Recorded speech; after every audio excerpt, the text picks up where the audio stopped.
Hey, leaders and learners, it's Leonard Geddes here, founder of the Learn Well projects, where my mission is to make learning more visible, manageable, and effective.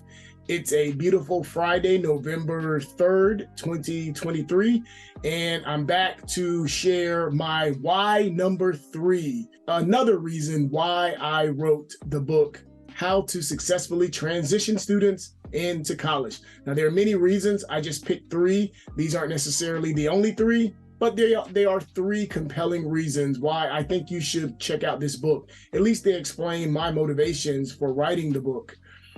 So the public's confidence in higher education has been dwindling. In fact, a 2018 Pew Research study suggested that Americans are increasingly growing dissatisfied and disgruntled with higher education. While many attribute society's displeasure to the high cost of higher education, I see it a bit differently. I believe that the root of the negative sentiment towards higher education is rooted in a lack of perceived value of higher education. There's a significant difference between the two, and I invite you to ponder those differences maybe in your own time. But referencing my previous reason why, or why number 2, that I wrote this book, why number 2 focused on my desire to restore dignity to higher education's stakeholder. And this motive is tied to that, but it's slightly different. So a third motive in writing this book is my conviction that having more students and more types of students specifically thrive in college from the start through finish will amplify the value of higher education. This is, of course, contingent that the students succeed in cognitively complex academic coursework. Many people use the word rigor. I don't really like that word for a variety of reasons, so I like to use cognitively complex coursework. So how to successfully transition students into college from traps to triumphs is particularly relevant today because many schools are resorting to all kinds of maneuvers to attract, retain, and graduate students. But many are making Faustian bargains, trading prestige and their dignity to achieve these objectives.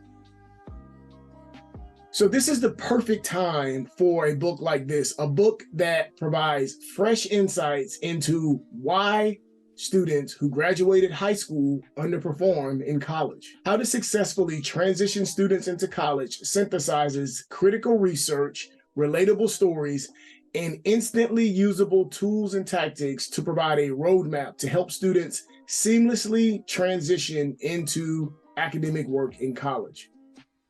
We assume that students underperform and fail in college because things went wrong in high school. Perhaps they took the wrong courses, perhaps they were engaged in poor instruction, and so forth. However, How to Successfully Transition Students into College illuminates a critical truth that has been missing, that it's the successes students had in high school that work against them in college, not their failures. The book explores the hidden structural, functional, and cognitive traps that undermine students' academic work, strain teacher-student relationships, and impose artificial limits on their potential. The book is armed with formulas for success. It provides tools for guiding students towards levels of performance and supplies teaching methods for how to create an educational environment that's conducive for high-level success. Now, when you read the book, you will be empowered with practical advice, actionable steps, and inspiring stories that compel you to act and that enable you to set students free from the transition traps that limit their potential and your personal and institutional success. So this book is going to be released on December 4th. However, you can pre-order, and I'll include where you can pre-order and how you can learn more about the book when I upload this video. But make sure you get ready to get this book because I believe it's going to be life-changing. So now that you have my 3 reasons, or at least 3 of the reasons that I wrote this book, I want to kind of help you learn a little bit about the book. So in my subsequent videos from here forward, I'm going to pivot and I'm going to share what's in the book instead of sharing why I wrote the book. I'm going to give you some insights into what's in the book without giving you everything, because I still want you to buy the book, because it's going to be something that you will use repeatedly. You'll want to share with your colleagues, with your students. You want to give them as Christmas presents, so on and so forth. So I'm going to begin in the next video by providing a high-level overview that will share with you sort of how the book is structured, and it will provide you insight into some of the core categories of traps that I go into and that you and your students are encountering. So I hope you like this video. Please share that you like, leave some comments on there. I'd love to hear your thoughts, and you can always let me know what you're interested in seeing in the book.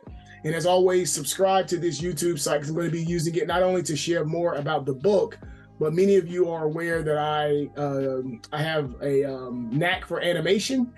In my trainings with educators and students, I find that leveraging animation is such a powerful, powerful tool, because it enables us to unpack some of the more ephemeral, abstract components and elements of academic work in ways that we can't otherwise do.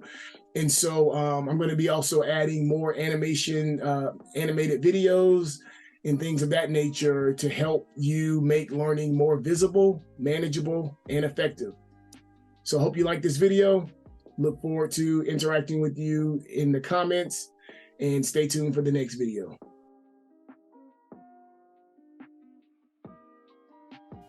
Remember, if students think well, they will learn well and perform well in school, work, and in life.